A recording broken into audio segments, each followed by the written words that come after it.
Cora Mashe 2. بسم الله والصلاة والسلام على رسول الله. أهلا وسهلا بكم أصحابي وأحبابي في كل مكان. معكم محمد شيتوس في برنامج الكرة مع شيتوس.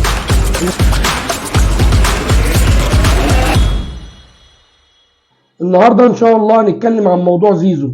طبعا موضوع زيزو أنا مأجله من فترة عشان أنا واحد من الناس من محبين زيزو. طالما زيزو اتفق مع نادي الأهلي وخلاص خد القرار، كان المفروض إنه يكون راجل وصريح.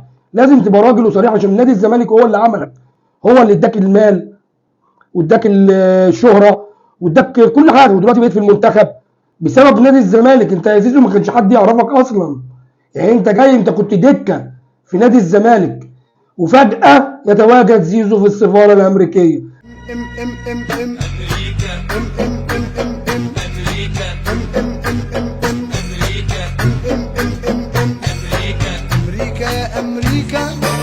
الناس عايشه في الام العالم كله للحصول على التاشيره قبل مباراه مهمه لنادي الزمالك، مباراه في الكونفدراليه، وانت عنصر اساسي، انت بيتبني عليك فريق كبير، انت واحد من الناس، انت كان متوفر لك كل شيء، انت كنت الفتى المدلل في نادي الزمالك.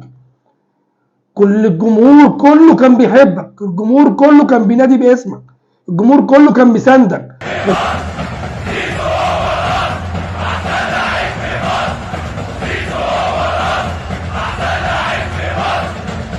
كان يقول لك احسن لعيب في مصر زيزو، احسن لعيب في مصر، ولا نسيت؟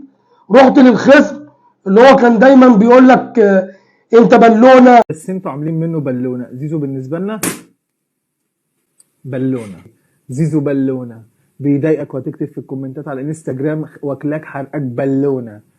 ابو تريكه وبركات ومحمود الخطيب اساطير، ما يجيش زيزو ضفر حد فيهم في مهارته وذكائه. وانت مش لعيب، وانت ازاي انت مش احسن لعيب؟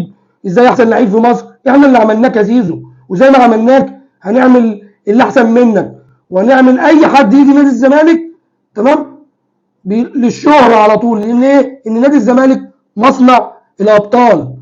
لو احنا مش مصنع الابطال ما كانش الجهلويه بصوا على اللعيبه بتاعت الزمالك، عشان هم ما بيعرفوش يجيبوا لعيب. بغض النظر انك تقول لي زيزو لعيب والزمالك من غير زيزو ما يقدرش يلعب وما يقدرش يعمل، لا يا باشا. اللي انا اقدر اقول لك ان الزمالك نادي مش بيقف على اي لعيب ولا على اي مدير فني ولا على اي حد. الزمالك نادي كبير، هو مصنع الابطال، نادي الفن والهندسه، نادي يصنع كل النجوم. اي نجم يجي للزمالك يجي معاه الشهره، يلعب في المنتخب، لكن الانتماء دايما للجمهور وبس. تعال نشوف عبد الحليم. انت اناني، انت لعيب اناني، انت عايز كل حاجه ومش عايز تدي حاجه.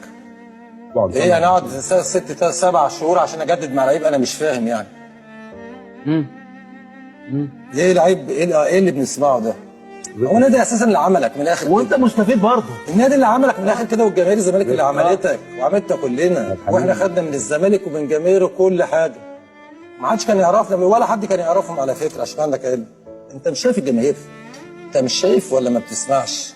ما هم هو ربنا ثم هم اللي عملوك يعني، عملونا كلنا.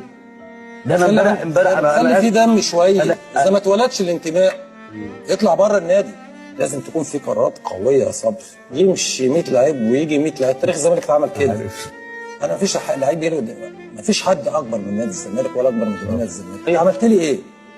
3 سنين ما بلعبش دوري ابطال، ما خدتش دوري افريقيا، بطوله افريقيا بقالك حاجه و20 سنه. تاني حاجه طبعا عايز اتكلم فيها، بعد ازمه القمه وانسحاب الاهلي امام الزمالك، والاجواء طبعا بقت صعبه جدا بين الجمهور واداره نادي الاهلي. تعال نشوف ايمن يونس. مش كل شويه قاعد ادور على فلوسي، واحد جاي بيقول لي كاشك اهو. وصفقه زيزو ب6 نقاط.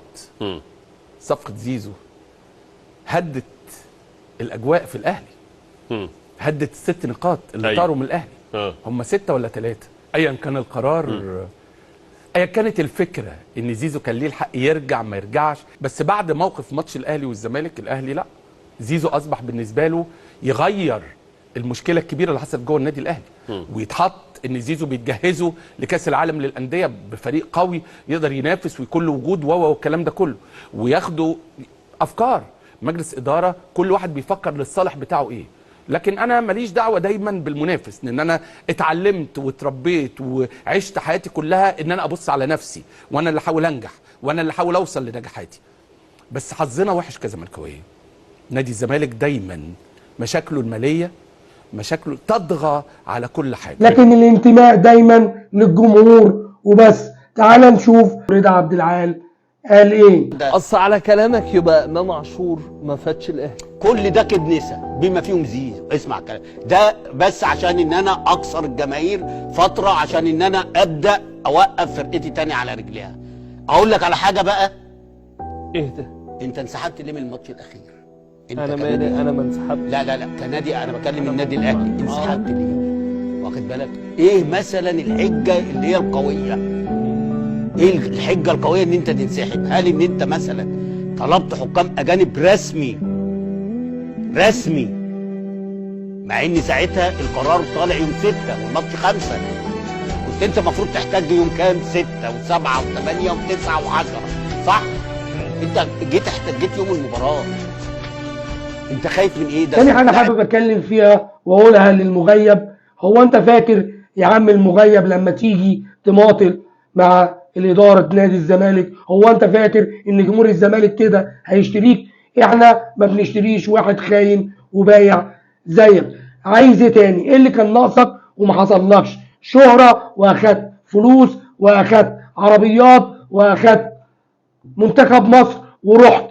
ايه تاني اللي كان ناقصك؟ الزمالك كان دايما هو اللي بيساندك، هو اللي واقف في ظهرك. لو جالك عرض قوي من النادي الاهلي تاخده ولا ما تاخدوش؟ لا ما اقدرش اقول كده. لا انت خلاص بقت واحد محسوب على نادي الزمالك. إيه لو حصل يعني موضوع وانا احترفت بره، هرجع برضه بيتي نادي الزمالك، هرجع البيت اللي انا اتعرفت يعني مش قضيه فلوس. يعني مثلا لو الاهلي قال لك ايه، انت بتاخد مثلا 10 في الزمالك، احنا هنديك 20. عشان ايه طيب؟ عشان تلعب في الاهلي. الواحد بيعمل ايه؟ الواحد بيروح، الواحد بيلعب دلوقتي في نص بيروح اهلي والزمالك ليه؟ عشان يكسب بطولات، عشان يبقى مشهور طبعا، عشان يبقى محبوب، عشان يطلع في التلفزيونات. انت عندك ده كله الحمد لله. طب ليه اغير يعني؟ فاهم النقطه؟ انا حاجتين زي بعض.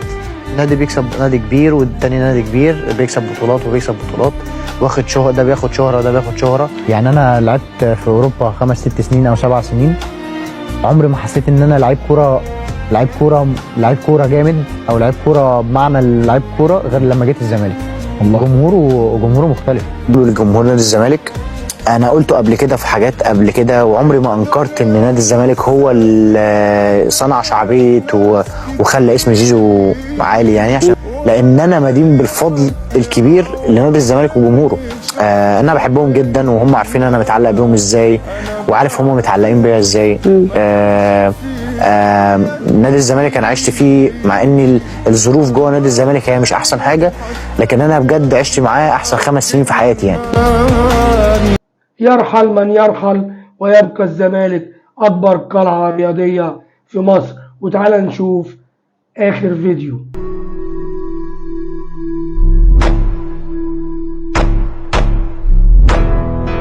تلعب ولا مش عايز تلعب؟ خد يا تعالى وحياة ربنا خد تعالى. بس مفيش اجابه ودور يا جدع. انت مش عايز تلعب في نادي الزمالك؟ بص هي كلمه، انت مش عايز تلعب في نادي الزمالك؟ انت مين بقى يا ابني؟ يا ابني نادي الزمالك.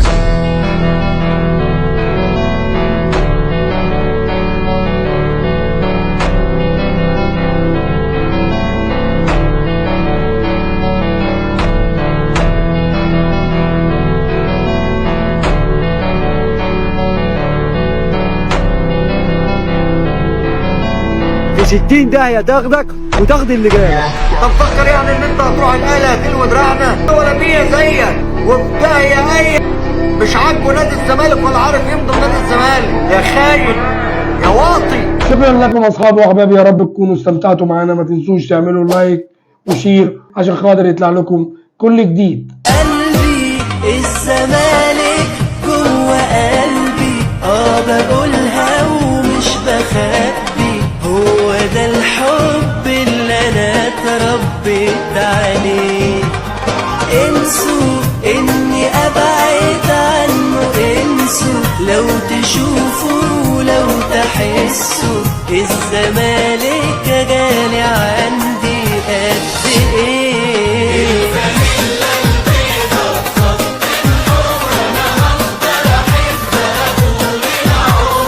هفضل احبك